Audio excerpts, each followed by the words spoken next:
Hola, ¿qué tal?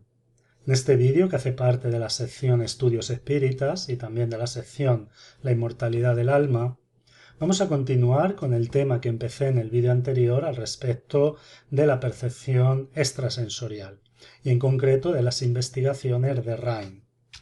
En este vídeo vamos a ver, como dijimos en el vídeo anterior, cómo se diseñaron las investigaciones y los resultados que se obtuvieron. Tengo que decir que tanto en el primer tema como en el segundo voy a omitir muchos elementos. En cuanto al diseño del experimento, voy a dar una explicación general, pormenorizada pero general, porque Ryan y su equipo introdujo muchas variables en la investigación. A medida que se iban realizando experimentos, se iba viendo la necesidad de incluir ciertas variables. Por lo tanto, no puedo incluirlas todas porque haría el vídeo prácticamente interminable. Y lo mismo sucede con los resultados. A la hora de valorar y de ponderar los resultados hay muchos elementos que no voy a tener en cuenta. Voy a traer una visión bastante general, pero lógicamente va a haber muchas cuestiones que no voy a poder analizar. Vamos a empezar por la finalidad del experimento, que era comprobar si existe algún tipo de percepción extrasensorial cuantificable, es decir, que se pudiese percibir y que se pudiese expresar en un lenguaje matemático, y el objeto de estudio fue principalmente la telepatía y la clarividencia. Bien, el experimento consistía en... Teníamos una sala, generalmente teníamos una mesa, dos sillas, y por un lado teníamos a la persona que iba a hacer la investigación y por otro lado teníamos a la persona que servía de sensitivo y que iba a realizar, iba a intentar captar lo que el investigador le estaba enviando. En algunas investigaciones se incorporaba una tercera persona que servía de control. Lo que hacía era controlar los resultados. Iba anotando de forma independiente también los resultados. La investigación era muy simple, constaba de una baraja Zener. Recuerden que ya describí el procedimiento de las barajas Zener, eran mazos de 25 cartas. Y para la telepatía, el investigador tomaba una carta. Bueno, hay que decir que el mazo estaba completamente mezclado. Al principio eran los propios investigadores quienes mezclaban las cartas, pero posteriormente se incorporó un mezclador automático, de modo que el investigador no interviniera, no manipulara de ninguna forma el mazo de cartas. Y cuando tomaba la carta que quedaba en la parte superior, él mentalizaba esta carta. Una vez que la mentalizaba, la sensitivo, el sujeto, intentaba captar esa carta y una vez que intentaba captarla de las 5 posibilidades que ofrecen las cartas Zener, daba una respuesta y esa respuesta se anotaba. Este era el procedimiento en cuanto a la telepatía. La clarividencia es muy similar, el procedimiento era igual, pero el investigador no miraba la carta. Simplemente separaba la carta, la mantenía o bien apoyada sobre la mesa o bien a una distancia de 1 centímetro o 2 centímetros de la mesa y el sujeto intentaba captar cuál era la carta que había separado el investigador. Estas experiencias muy pronto empezaron a presentar una serie de objeciones. La primera de ellas era si el sujeto podía de alguna forma interpretar ciertos elementos del lenguaje no verbal del investigador para obtener los resultados. Por lo tanto, se procedió a realizar investigaciones con el sujeto de espaldas al investigador, de modo que el sujeto no pudiera percibir ningún gesto, ningún signo a un inconsciente del investigador que pudiera darle una pista de cuál era la carta que estaba mentalizando. También, para evitar el contacto visual entre el sujeto y el investigador, se incorporó una mampara que impedía que el sujeto pudiera ver al investigador. Aquí tienen una foto, una imagen de una investigación realizada por el propio Rhine. Recuerden que hubo muchas investigaciones dentro de este estudio que no las hizo el propio Rhine, que las hicieron otros investigadores, otros ayudantes. Y aquí podemos ver cómo está él como investigador y a la vez está realizando el experimento, esta persona que está sirviendo de sujeto, y aquí hay una tercera persona que está controlando los resultados. Otro de los problemas que presentaba este estudio era la posibilidad de que el investigador, de forma inconsciente, emitiera una serie de susurros, una serie de ruidos que pudieran dar una pista al sujeto de cuál era la carta que estaba mentalizando. Y por lo tanto se incorporó un ruido en la habitación. Generalmente se usaban ventiladores, posteriormente se cambiaron por equipos más sofisticados de ruido blanco. Y este ventilador producía un ruido mucho más fuerte que cualquier susurro que pudiera emitir el investigador, a fin de que pues, se descartara también la explicación de susurros inconscientes. Esto fue la investigación que se hizo cuando el sujeto y el investigador se encontraban en la misma habitación, pero luego se hicieron investigaciones en habitaciones separadas. En habitaciones separadas entonces se evitaba cualquier tipo de señal, tanto acústica como visual, que pudiera dar una pista al sujeto de cuál era la carta seleccionada por el investigador. En un primer momento las habitaciones podían ser contiguas, estaban en el mismo edificio, pero luego se hicieron investigaciones de más distancia. Se hicieron investigaciones de 100 yardas o también investigaciones de 300 yardas, que es una distancia de 274 metros. Y los resultados no fueron diferentes. No hubo más positivos en los resultados en la misma habitación que cuando se hicieron investigaciones en distintas habitaciones y separadas por un espacio de 274 metros. Es más, ciertos sujetos obtuvieron mejores resultados en una separación de 300 yardas o de 100 yardas que en la propia, cuando el investigador y el sujeto estaban en la propia habitación. Obviamente, el diseño del experimento evidencia que no había una transmisión física que hiciera que el sujeto pudiera percibir, ya sea por un sonido, ya sea visualmente, algún indicio en el investigador que le hiciera saber cuál era la carta que estaba seleccionando. Esto en el caso de la telepatía, porque en el caso de la clarividencia el investigador tampoco veía la carta que estaba seleccionando. Bueno, una vez que hemos visto el diseño del experimento, decir que en el experimento se incluyen muchas variables, una de ellas fue buscar una explicación a los fenómenos, intentar explicar si estos fenómenos respondían a algún tipo de energía electromagnética, y para ello se utilizó una cámara sellada electromagnéticamente y los resultados fueron igual de positivos. Repito, hubo otras variables, pero las más importantes creo que las he descrito en esta primera parte del vídeo. Vamos a pasar ahora a los resultados.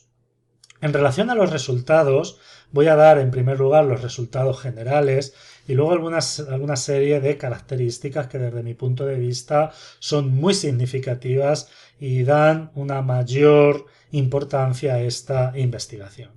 El total de experiencias realizadas fue de 85.724 y los resultados esperados por puro azar, que corresponden a un 20%, fueron 17.174.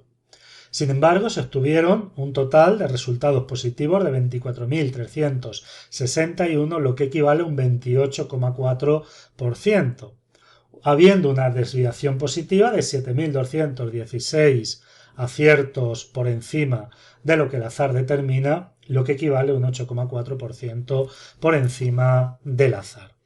Este 8,4%, que puede parecer una cantidad insignificante, cuando estamos hablando de un total de experiencias de 85.724 es sumamente significativo.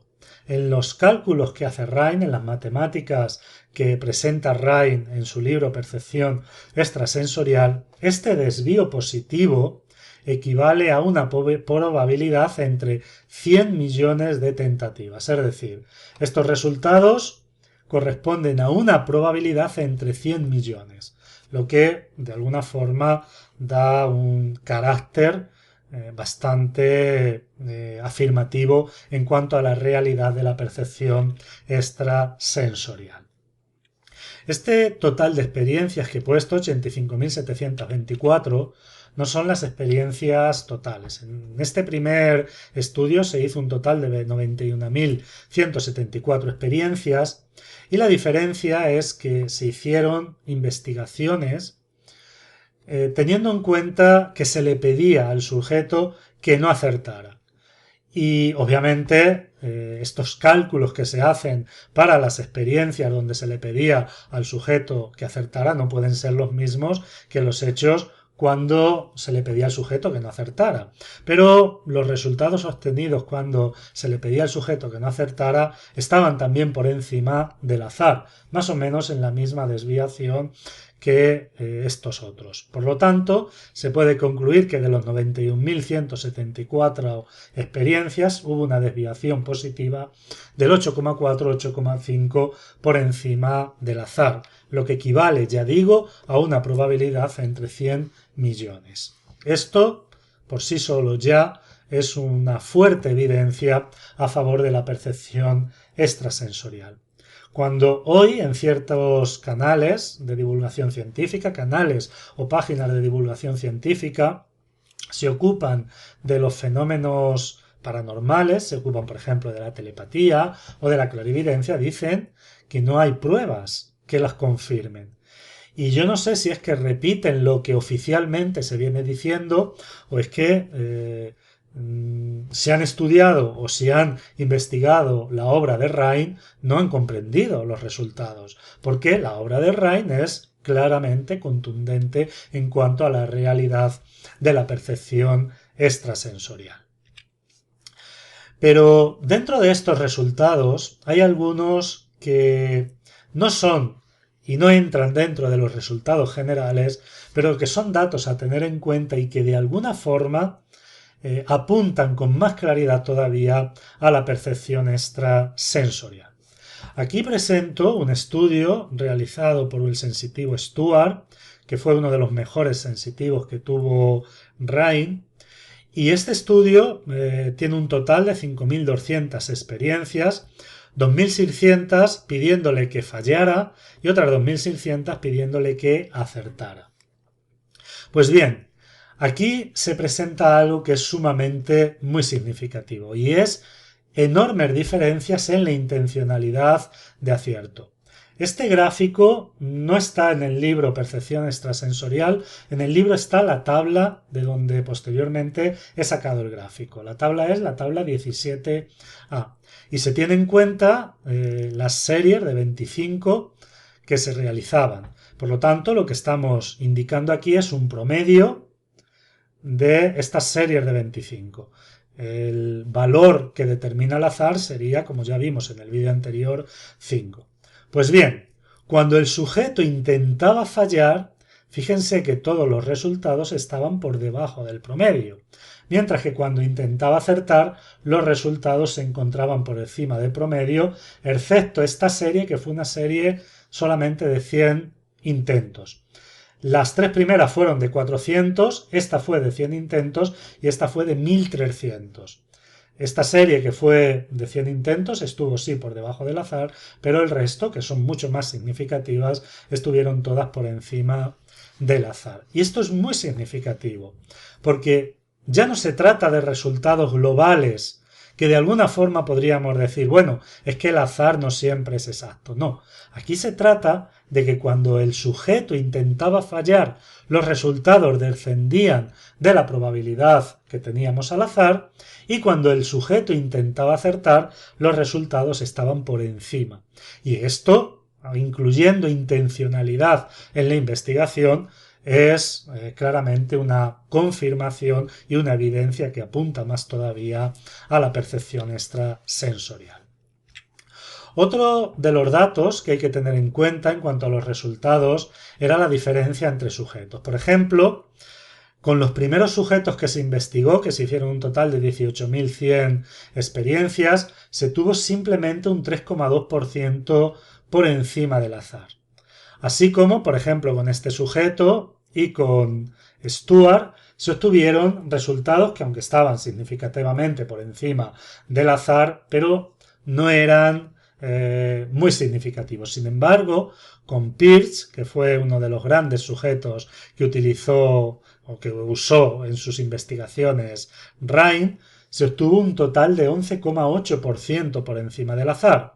Y otros 5 sujetos, que fueron sujetos muy importantes y que realizaron un total de 26.950 experiencias, obtuvieron nada más y nada menos que 13,49 por encima del azar, lo que son cifras muy impresionantes.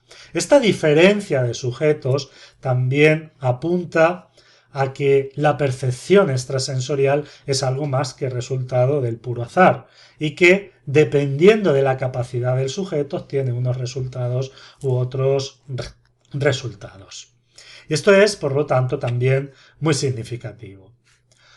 Otro dato a tener en cuenta es lo que se designó Rhine como curva de cansancio.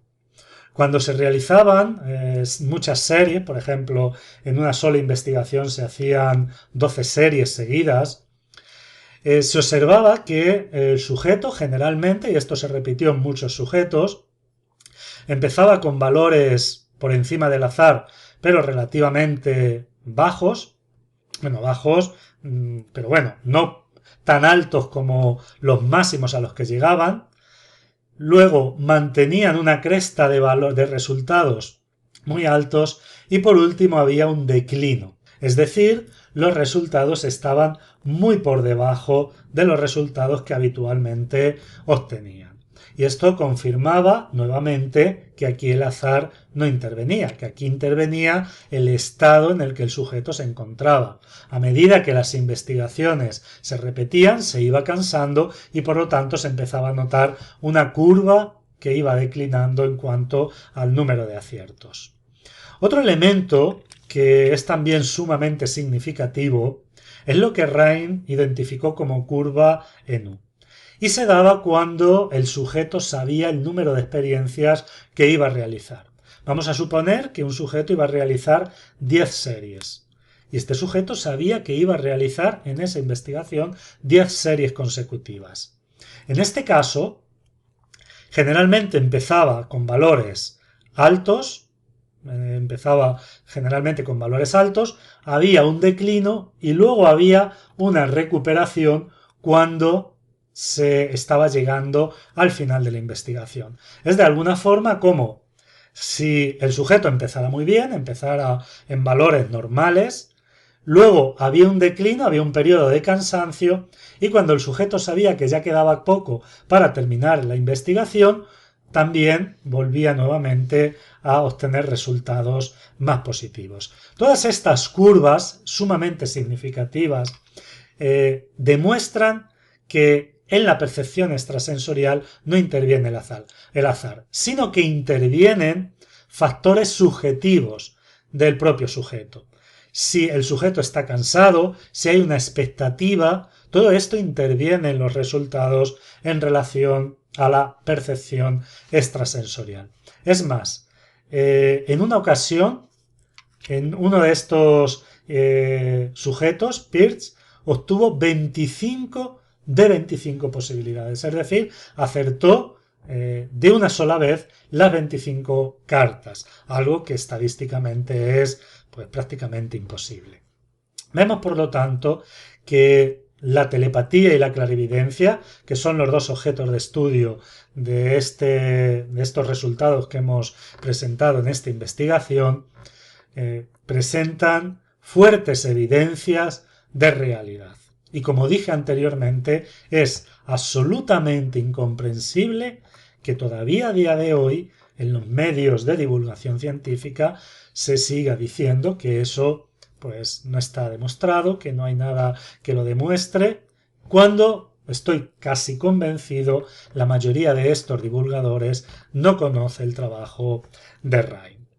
Ya para terminar el vídeo voy a hablar de algunas conclusiones. Por ejemplo, Rhine, en su libro Percepción extrasensorial, en el capítulo 15, como primera consecuencia de su trabajo, dice lo siguiente: se ha establecido de forma independiente sobre la base de este trabajo que la percepción extrasensorial es un hecho real y demostrable. Las matemáticas que aplicó a la investigación y la rigurosidad del método investigado apuntan que la percepción extrasensorial es un hecho. Me gusta también algo que esto está en el prólogo del libro, no recuerdo ahora porque no lo he puesto aquí, es que tenía otra página, pero no sé por qué se me ha borrado y no lo tengo, pero me parece que era El nuevo mundo de la mente o El nuevo mundo del espíritu, no recuerdo ahora el libro, pero bueno, lo dejo ahora en los comentarios. La conclusión de Rhine es la siguiente: ha habido una considerable deliberación antes de la publicación de este trabajo sobre percepción extrasensorial. Han pasado 3 años desde que se inició y más de 2 años desde que los resultados comenzaron a ser tan sorprendentes que conmovieron a algunos de mis colegas interesados en la publicación. Estos 2 años se han dedicado a asegurarnos 10 veces más a probar y volver a probar en cada punto razonable donde pudiera existir la duda.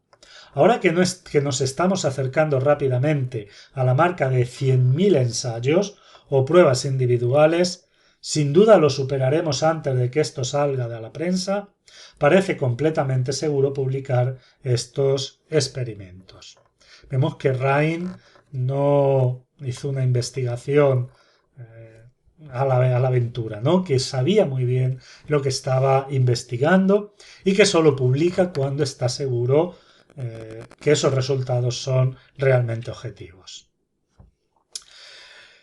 Obviamente la investigación de Rhine continúa y hay aquí una serie de datos que son muy significativos. Yo los he sacado del libro de John Izpurua, Historia de la Parapsicología, en la página 166.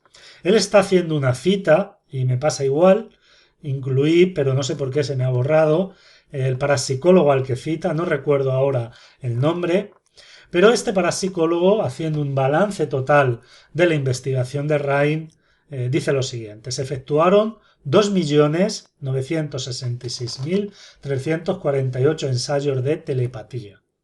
Se realizaron 129.775 ensayos de clarividencia, logrando un porcentaje total de aciertos del 39,9%, en vez del 20% esperado por azar. Aquí el desvío es positivo en 19,9% por encima del azar. Las pruebas de percepción extrasensorial a distancia alcanzaron 497.450 ensayos, obteniéndose un promedio del 31,5% de aciertos por encima del 20% teórico. Aquí son 11,5% por encima del azar. Tuvieron lugar 907.030 ensayos de precognición con un resultado del 39% de aciertos, que excedían en un 19% la frecuencia teórica esperable por azar. Yo creo que para cualquier investigador y cualquier persona que mire todos estos datos sin prejuicios, la percepción extrasensorial, telepatía y clarividencia, en este caso, aunque hay, repito, otros tipos de percepción extrasensorial, no voy a decir que están absolutamente demostrados, pero sobre ellos hay una fuerte evidencia. Cuesta trabajo, repito, lo he dicho ya 2 veces, lo digo una tercera, entender cómo la investigación científica, como la postura oficial de la ciencia sigue ignorando estas investigaciones. Dejo aquí el vídeo. No sé actualmente si en el vídeo siguiente haga algún otro estudio de percepción extrasensorial o pasemos ya a otro tema.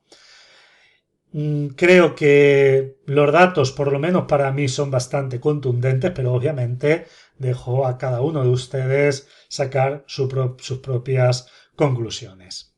Muchas gracias por ver este vídeo y nos vemos en el vídeo siguiente.